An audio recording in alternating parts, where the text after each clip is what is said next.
Γιατί με βάρεσες? Δεν με έλεγες σκατό, γι' αυτό εγώ σε βάρεσα.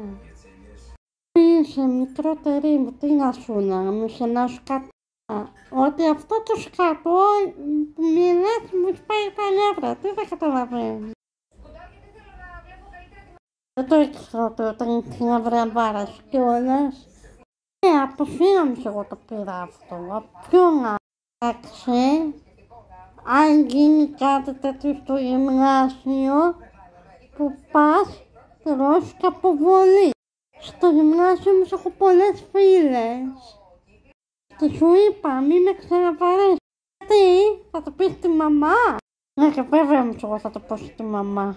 Και εδώ που με είπες κάτω με εγώ θα το πω όλα στη μαμά. Κοίτα, μη με ειρωνεύεσαι εμένα, μη σ' αρχίσω. Σκάλι. Άρεσε, θα το πω στη μαμά.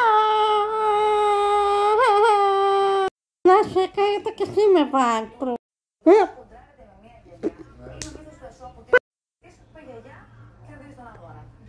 Καλά μωρέ, θα σου το πεις εμένα. Ναι, γιατί με βάρεσε. Κανόνισε, να φωνάξω τρώνεις. Μάμα, ξέρω, θα σου βάρεσω άσχημα, λέω. Μάγια. Ναι, σιγά, σε φοβήθηκα. Σταμάτα με βαράς. Καλά σε κάνω.